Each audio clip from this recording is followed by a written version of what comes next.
എന്താ മുത്തച്ഛ? ഏയ് ഒന്നുമില്ല കുഞ്ഞെ. മക്കളെ, ഇതിനകത്ത് ഏഷ്യാനെറ്റ് കിട്ടുവോ? ഇന്നലെ രാത്രി ക്ഷീണം കൊണ്ട് നേരത്തെ കിടന്നങ്ങ് ഉറങ്ങിപ്പോയി. അതുകൊണ്ട് 10 മണിക്കുള്ള കൈലാസനാഥം കാണാൻ പറ്റിയില്ല. കാലത്ത് വീണ്ടും കാണിക്കുന്നുണ്ട്. അത് ഇതിൽ കിട്ടുമോന്നറിയാലോ. അതാ അല്ല, കുഴപ്പമില്ല. മക്കള് കാണുന്ന പരിപാടി എന്ന് വെച്ചാൽ കണ്ടോ. മുത്തശ്ശൻ അകത്തെ TV-യിൽ കണ്ടോളാം. ഞാൻ പരിപാടി കാണുകയല്ല മുത്തച്ഛ. പിന്നെ ഷെയർ മാർക്കറ്റിലെ സൂചിക സെൻസെക്സ് നോക്കുക. അതൊക്കെ മുതിർന്നവർക്കും പിള്ളേർക്കും ഒക്കെ ഒരുമിച്ചിരുന്ന് കാണാൻ പറ്റുന്ന പരിപാടിയാണോ കുഞ്ഞെ? ഈ സെൻസെക്സ് വേണ്ട, അതൊക്കെ നിങ്ങൾ കണ്ടാ മതി. മുത്തശ്ശൻ നോക്കാം. സൂക്ലോൺ വീണ്ടും താഴോട്ട് ഇറങ്ങി. സിപ്ല വീണ്ടും മേലോട്ടാ. സിപ്ല എങ്ങനെ മേലോട്ട് ഉയരാതിരിക്കും? ആളുകൾക്ക് ഇപ്പൊ സൂക്കേട് കൂടുതലല്ലേ. ഹീറോ ഹോണ്ട മാത്രം അങ്ങോട്ട് ഉയരുന്നുമില്ല താഴുന്നുമില്ല, ഒരേ നിൽപ്പ. മോനെ കണ്ടാ മതി, ദൃക്സാക്ഷി വിവരണം വേണ്ട. അതിലൊക്കെ പിള്ളേർക്ക് ഉള്ളതാ. എങ്ങനെയാ മുത്തച്ഛ പറയാതിരിക്കുക? രൂപ കുറച്ചൊന്നുമല്ല ഞാൻ ഇതിൽ നിക്ഷേപിച്ചിട്ടുള്ളത്. എല്ലാം ഇപ്പൊ നെഗറ്റീവാ. ഫലത്തിൽ 5 ലക്ഷം നഷ്ടം. കുഴപ്പമില്ല. ഈ കളിയില് ഞാനൊരു ശുഭാപ്തി വിശ്വാസമില്ലാത്ത കരടിയല്ല. കുതിച്ചു കയറ്റം വിശ്വസിക്കുന്ന ബുള്ളാണ്. മുന്നേറ്റത്തിന്റെ കാള. കാശിറക്കാൻ തിരിച്ചു പിടിക്കും, ലാഭം കൊയ്യും. മക്കളെ, സത്യത്തിൽ എന്താ നിന്റെ പ്രശ്നം? ലക്ഷങ്ങൾ വരുമെന്നോ പോവെന്നോ എന്തൊക്കെയാ? അമ്മ, തുടങ്ങി. പിതാജി, അച്ഛൻ, തുലാഴിയാ അടുത്ത വീട്ടിലെ. കുത്ത, കുത്ത പട്ടി, നിന്റെ അച്ഛൻ. മലയാളം 1ാം ഭാഷയാക്കിയെങ്കിലും എല്ലാ മലയാളി ഇപ്പോ ഹിന്ദി പഠിക്കുക, ബംഗാളിയോട് സംസാരിക്കാൻ. ഇനി മലയാളം കേൾക്കണമെങ്കിൽ വല്ല അറബി നാട്ടിൽ പോകേണ്ടി വരും മക്കളെ. അച്ഛാ, ആഹാരം കഴിച്ച് മരുന്ന് കഴിക്കാനുള്ളതല്ലേ, ഞാൻ വിളമ്പി വെച്ചിട്ടുണ്ട്. വാ, വന്ന് കഴിക്കും. നിന്റെ മരുമോന് കഴിക്കണ്ടേടി? അതിന് മോനിപ്പോ എണീറ്റതല്ലേ ഉള്ളൂ. മോൻ സാവകാശം സുരുതിയോടൊപ്പേ കഴിക്കത്തുള്ളായിരിക്കും അല്ലേ മോനെ? എനിക്ക് വേണ്ടി ആരും കാത്തു നിൽക്കണമെന്നില്ല. ആഹാരം എന്നല്ല എന്തും എനിക്ക് ജോലി കഴിഞ്ഞേ ഉള്ളൂ. ജോലിയോ? അതിന് മോൻ ജോലിക്കൊന്നും പോകുന്നില്ലല്ലോ, ലീവല്ലേ? ലീവ് അല്ല. എന്നാൽ ഈ ഭക്ഷണം ആവുമ്പോ എല്ലാരും ഒരുമിച്ചിരുന്ന് കഴിക്കുന്നതല്ലേ അതിന് സന്തോഷം. മര്യാദ അങ്ങനെയൊക്കെ ആയിരിക്കും. പക്ഷെ മുത്തശ്ശന് മരുന്ന് കഴിക്കണ്ടേ? ഞാൻ വരുന്നവരെ കാത്തിരുന്ന് വെറുതെ വയറ്റിൽ ഗ്യാസ് കയറ്റണോ? അതാ ഞാൻ പറഞ്ഞത്. അച്ഛൻ വാ, മോൻ സ്വസ്ഥമായിരുന്നു ജോലി ചെയ്യട്ടെ. ജോലിയോ? ഇതോ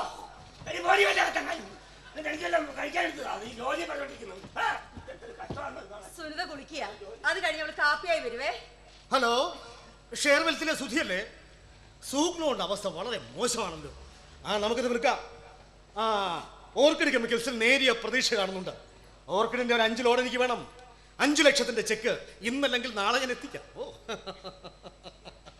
ഈ മോർണിംഗ് എനിക്കൊരു 4 ലക്ഷത്തിന്റെ നഷ്ടമാണ് വരുത്തി വെച്ചത്. അയ്യോ, പക്ഷെ കുഴപ്പമില്ല. ഫോർവേഡ് കോൺട്രാക്റ്റിൽ ഓർക്കിഡ് കെമിക്കൽസിന്റെ 5 ലക്ഷത്തിന്റെ ഓഹരി ഞാൻ വാങ്ങിച്ചു കഴിഞ്ഞു. പണം പോലും നൽകിയിട്ടില്ല. പക്ഷെ ഓർക്കിഡ് പ്ലസിലാണ്. മിടുക്കല്ലസോ. മാർക്കറ്റ് അളഞ്ഞ് കളിക്കാൻ പഠിക്കണം. വകതിരിവില്ലാത്ത ചൂതാട്ടമല്ല, പ്ലാനിങ്ങോട് കൂടി ഊഹക്കച്ചവടം. ഏത് നേരത്തും കച്ചവടം ബിസിനസ്. ദീപേട്ടന് ആകെ ഉള്ളതൊരമ്മയ, പിന്നെ ഞാനും. പ്രാരാബ്ദങ്ങളൊക്കെ ആവട്ടെ, എന്നിട്ട് മതി ഇത്രയും ബന്ധപ്പാട്. ലോകമെമ്പാടും വലിയ സാമ്പത്തിക മുന്നേറ്റത്തിലാണ്. അപ്പൊ നമ്മൾ മാത്രം കരടിയായി പകച്ചെന്നാൽ തോറ്റുപോകും. അതുകൊണ്ട് ഇപ്പൊ എനിക്ക് ഒരു ടെൻഷനുമില്ല, വേവലാതിയുമില്ല. വെറും ഒരു ഫോൺ കോളിലൂടെ ഞാൻ വലിയൊരു ബിസിനസ്സിൽ പങ്കാളിയായി കഴിഞ്ഞു. ഓർക്കിഡ് ഫാർമാസ്യൂട്ടിക്കൽസിന്റെ ഒരു ഉൽപ്പന്നം ലോകത്തെവിടെയെങ്കിലും ഒരാൾ വാങ്ങിച്ചു കഴിയുമ്പോ നമുക്കതിന്റെ ലാഭം കിട്ടും. നമ്മളൊന്നും ചെയ്യണ്ട, ബിസിനസ് അതിന്റെ വഴിക്ക് നടന്നുകൊള്ളും. ചുരുക്കത്തിൽ ഞാനിപ്പോൾ ഫ്രീ ആണ്. പറയൂ, ഇന്നെന്താ നമ്മുടെ പരിപാടി? അതെന്നോടാണോ ചോദിക്കുന്നത്? എല്ലാം ദീപേട്ടന്റെ ഇഷ്ടം പോലെ ആണോ?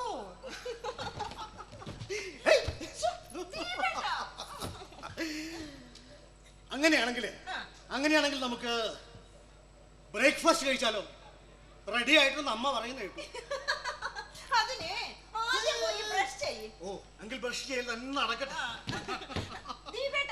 അത് കഴിഞ്ഞുള്ള പരിപാടിയാണ് ഞാൻ ചോദിച്ചത്. അത് കഴിഞ്ഞ് എന്താ ബ്രേക്ക്ഫാസ്റ്റ് കഴിക്കാം? ഓ, അത് കഴിഞ്ഞെന്താണെന്നായിരിക്കും അല്ലേ? അത് കഴിഞ്ഞ് ഉച്ചയൂണിന് ഒരു 1:30 ആകും. അതിനിടയ്ക്ക് ഒരു 3-3.5 മണിക്കൂർ ഫ്രീ ടൈം ഉണ്ട്. Time is precious. സമയം പാഴാക്കിക്കൂടാ. ആ സമയം നമുക്ക് ചീട്ട് കളിച്ചാലോ? റമ്മി ബുദ്ധി വികസിക്കുന്ന കളിയാണ്. തമാശ മതിയാക്ക് ദീപേട്ട. I am so serious. ദീപേട്ടന്റെ അമ്മ അവിടെ തനിച്ചല്ലേ ഉള്ളൂ. 3 ദിവസത്തെ വിരുന്നും കഴിഞ്ഞ് മിനിയാന്ന് പോകാൻ പുറപ്പെട്ടപ്പോ അച്ഛനമ്മയും 2 ദിവസം കൂടി കഴിഞ്ഞിട്ട് പോയാൽ മതി എന്ന് പറഞ്ഞ് ഇവിടെ പിടിച്ചു നിർത്തി. നമുക്കാണെങ്കിൽ എങ്ങോട്ടും പോകാൻ ഒത്തതുമില്ല. ഇവിടെ ഒരേ ഇരിപ്പ്. ഇത്രയും കാലം ജീവിച്ച വീടാണെന്ന് പറഞ്ഞിട്ട് എന്താ കാര്യം? എനിക്കിപ്പോ ഇവിടെ ഭയങ്കര ബോറടിയാ ദീപേട്ടാ. സൂ, ഇതെന്താ സൂ? സൂവിന്റെ അച്ഛനും അമ്മയും കേട്ടാൽ എന്ത് വിചാരിക്കും? സൂ, അവർക്ക് സൂ അല്ലാതെ മറ്റാരാ ഉള്ളത്? സൂ. അതുകൊണ്ടല്ല, ദീപേട്ടനോടൊപ്പം പുറത്തൊക്കെ ഒന്ന് ചുറ്റിയടിക്കാനുള്ള മോഹം കൊണ്ട്. ആണോ? അങ്ങനെയാണെങ്കിൽ ഉച്ചയൂണ് കഴിഞ്ഞ് നമ്മൾ പുറപ്പെടും എന്നായിരുന്നല്ലോ പ്ലാൻ ചെയ്തിരുന്നത്. നമുക്കിപ്പോ ബ്രേക്ക്ഫാസ്റ്റ് കഴിഞ്ഞ് ഉടനെ ഇറങ്ങാം. എന്നിട്ട് ടൗണിലൊക്കെ ഒന്ന് ചുറ്റിക്കിറങ്ങി ലഞ്ച് ഏതെങ്കിലും ഹോട്ടലിൽ നിന്ന് കഴിച്ച് സൂവിന്റെ അച്ഛനും അമ്മയ്ക്കും ഓരോ ജോഡി ഡ്രസ്സൊക്കെ പർച്ചേസ് ചെയ്ത് നമുക്ക് തിരിച്ചു വരാം. മുത്തച്ഛനും വാങ്ങാൻ ഒരു ജോഡി. പുള്ളിക്കാരൻ അധികാലം ഉണ്ടാകത്തില്ലല്ലോ. ദീപേട്ടാ, ഡ്രസ്സൊക്കെ വാങ്ങി വരുമ്പോഴേ എല്ലാവർക്കും ഒരു സർപ്രൈസ് ആകും. ആവണമല്ലോ. സൂവിന്റെ അച്ഛനും അമ്മയ്ക്കും മറ്റൊരു സർപ്രൈസ് കൂടി നമുക്ക് കൊടുക്കാം. എന്താ? ഇന്നോ നാളെയോ നമ്മൾ ഇവിടുന്ന് പോകുന്നില്ല. അല്ല പിന്നെപ്പോഴാ? അവർക്ക് സന്തോഷമാകട്ടെ. സൂ,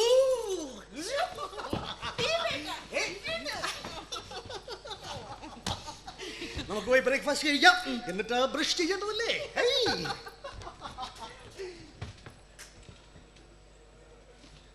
സത്യം പറയാലോ അല്ലെ സത്യവതിയെ, പേടിച്ചോണ്ടാണ് ഞാനിപ്പോ നമ്മുടെ വീട്ടിലേക്ക് കയറി വരുന്നത്. എപ്പോഴാ എങ്ങനെയാ എവിടെയാ ഇവരൊക്കെ കണ്ടുമുട്ടാന്ന് പറയാൻ പറ്റില്ലല്ലോ. മണിമുഴക്കി ശബ്ദം ഉണ്ടാക്കി നമുക്ക് വീട്ടിലേക്ക് കയറി വരാൻ പറ്റുമോ? ഇല്ലാത്ത ചുമച്ച് ഞാനിപ്പോ ശരിക്കും അവസരം. എന്നെ കല്യാണം കഴിക്കുമ്പോ നിങ്ങളും ഇങ്ങനെ തന്നെയായിരുന്നു. ഓ, എന്നാലും അത്രയ്ക്കൊക്കെ ഉണ്ടായിരുന്നു. ഇതിനപ്പുറമായിരുന്നു.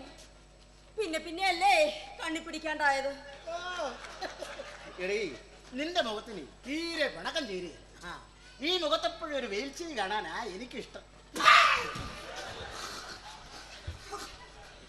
അവിടെ ഒരു പുതുമോടിയെ സഹിക്കാൻ വേണ്ടിയിട്ടാ ഇങ്ങോട്ട് വന്നത്. അപ്പൊ അതെ ഇവിടെ 50 തകഞ്ഞ പുതുമോടികൾ. ദൈവമേ, ഈ വീട്ടിലൊരു സമാധാനം ഇല്ലാതായല്ലോ. അച്ഛൻ എന്തൊക്കെ ഈ പറയുന്നത്? എല്ലാം വിശദീകരിച്ച് പറയാൻ വേണ്ടി 3 ദിവസത്തെ വിരുന്നിന് വന്നതാ. അതെ 5 ദിവസമായി. ആ ചെറുക്കനാണെങ്കിൽ ഏത് നേരം ആ കുന്ത്രാടത്തിനകത്ത് സെൻസെക്സാ. അച്ഛനത് സമാധാനമായിട്ട് ഇരിക്കും. അവരൊന്ന് ഉച്ചയ്ക്ക് അങ്ങ് പോകുന്നതല്ല. ഇനി ഒരു കൊച്ചായിട്ട് ഇങ്ങോട്ട് വന്നാൽ മതി, പ്രത്യേകം പറഞ്ഞേക്കണം. അവന്റെ തിരക്ക് വെച്ച് ഇനിയുള്ള വരവും കാണലും ഒക്കെ കണക്കായിരിക്കും. കാണാൻ കൊതി തോന്നുമ്പോ നമുക്ക് അങ്ങോട്ട് ചെല്ലാം. അവരെ പറഞ്ഞു വിട്ടിട്ട് വേണം ഇന്നെങ്കിലും ഒന്ന് ദേഹണ്ണപ്പണിക്ക് പോകാൻ. എത്രാന്ന് വെച്ചിട്ടാ ആ ലീലാകൃഷ്ണനെ പറഞ്ഞു വിടുക. ഇനിയും പണിക്ക് പോയില്ലെങ്കിൽ സംഗതി ആകെ കൊള്ളാം. ബ്ലേഡുകാരന് കൊടുക്കാനുള്ള പലിശപ്പണത്തിന്റെ അവധി തെറ്റിക്കിടക്കുക. 1 2 അല്ലല്ലോ, മാസത്തേക്ക് 50,000 രൂപയാ പലിശ. അന്ന് അതങ്ങ് വിറ്റാ മതിയായിരുന്നു. ബുദ്ധിപരമായ തീരുമാനം എടുക്കേണ്ട അന്ന് നിങ്ങൾ എന്റെ വായടപ്പിച്ചതാ. ഇനിയിപ്പൊ പറയണ്ടെന്ന് പറഞ്ഞാലും ഞാൻ പറയും. ഈ കടക്കണിയിൽ രക്ഷപ്പെടാൻ എന്റെ കുഞ്ഞ് ഒരുപാട് ഉഷ്ണിക്കും. വേണ്ടാത്തതേ പറയൂ. എങ്കിൽ ലക്ഷപ്രൂപ മരുമകന് പറയടി. മുതലും പലിശ തിരിച്ചടച്ച് പണയം തിരിച്ചെടുക്കാൻ. അരുത്, ഇപ്പൊ പറഞ്ഞു വില കളയരുത്. ഒന്നടുക്കട്ടെ. ഇവിടത്തെ പ്രശ്നങ്ങൾ അവന്റെ കൂടി പ്രശ്നങ്ങളാണെന്ന് അവന് കൂടി തോന്നി തുടങ്ങട്ടെ.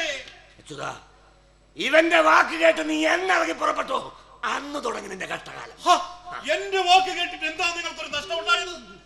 കണ്ടില്ലേ, നല്ലൊരു വീടായി അന്തസ്സുള്ളൊരു മരുമോനെ കിട്ടി. നിങ്ങൾ നോക്കിക്കോ, അവൻ ഈ വീടിന്റെ നില തന്നെ മാറ്റി മറിക്കും. കേട്ടോ, സത്യം. അതിനൊക്കെ എന്ത് വേണം? ഇത്തിരി ക്ഷമ വേണം, ക്ഷമ. അല്ല, ഞാനിന്ന് പണിക്ക് പോയ കാര്യങ്ങളൊക്കെ അങ്ങ് നേരെയാവും. എന്നാലും അതിനുള്ളൊരു സാവകാശം തന്നെ. ഇന്നുകൂടി അവനെ തന്നെ പറഞ്ഞയക്കല്ലേ അച്ഛൻ. എനിക്ക് ഈ അച്ഛൻ്റെ മരണ സ്വഭാവം കാണുമ്പോൾ അതെ, ഞാൻ ആ പത്മനാഭന്റെ അടുത്ത് വരെ ഒന്ന് പോയി വരാം. ഒരു മാസത്തേക്ക് ഒരു 50,000 രൂപ മറയ്ക്കാൻ പറ്റുമെന്ന് ഞാൻ ഇത് മനുഷ്യന്റെ പറയാ, നിമിത്തമല്ല. തൽക്കാലം അത് തന്നെ ചെയ്യും. പിന്നെ അതിന്റെ ആവശ്യം വരില്ല. എന്തൊരു ബുദ്ധി! ഈ ബുദ്ധി വീട്ടിൽ വെച്ചുണ്ടാക്കുന്ന പെണ്ണുങ്ങൾക്കൊരു ബുദ്ധിമുട്ടാ. ഞാൻ പറഞ്ഞതേ ഉള്ളൂ, വേണമെങ്കിൽ പരീക്ഷിക്കാം. നായനട്ടൻ ചെന്ന് പത്മനാഭനെ കണ്ട് കാര്യങ്ങൾ നടത്താൻ നോക്ക്. നാളെയാണ് അവസാനത്തെ അവധി, അറിയാലോ. ഉച്ചയൂണും കഴിഞ്ഞ് മക്കളെ പറഞ്ഞു വിട്ടിട്ട് ഞാനങ്ങ് പോവാം. അയ്യോ, അതിന് വേണ്ടി അച്ഛൻ യാത്ര മാറ്റി വെക്കണമെന്നില്ല. അയ്യോ, അത് ശരിയാവില്ല. പോകുന്ന നേരത്തെ അച്ഛനെ കണ്ടില്ലെങ്കിൽ അവർക്ക് ആകെ വിഷമമാകും.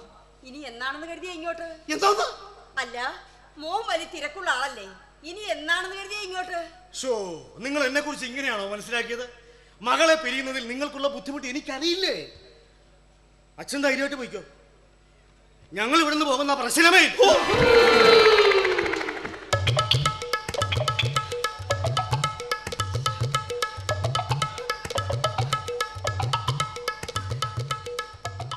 സന്തോഷായില്ലേ? അമ്മയ്ക്ക് സന്തോഷായില്ലേ? അച്ഛന് സന്തോഷായില്ലേ? മുത്തച്ഛന് സന്തോഷായില്ലേ? കണ്ടോ കണ്ടോ, ആനന്ദ കണ്ണീര, ആനന്ദ കണ്ണീര. ഇപ്പോഴാ അമ്മയുടെ മുഖം ഒന്ന് തെളിഞ്ഞതാ. അടുക്കളയിലേക്ക് ചെന്നാട്ടെ, ചെന്ന് കഴിവ് തെളിയിച്ചാട്ടെ. രാവിലത്തെ ഇഡലി സാമ്പാറിന്റെ ക്ഷീണം നമുക്ക് ലഞ്ചിലങ്ങ് തീർക്കണം. ഞങ്ങൾ ഇവിടുന്ന് പോകുന്നില്ല. അമ്മയ്ക്ക് ഇപ്പോഴും വിശ്വാസമായി. പാവം പേടിച്ചുപോയി. ഞാൻ ആ പത്മനാഭനെ ഒന്ന് പോയി കാണട്ടെ. ആയിക്കോട്ടെ മോനെ.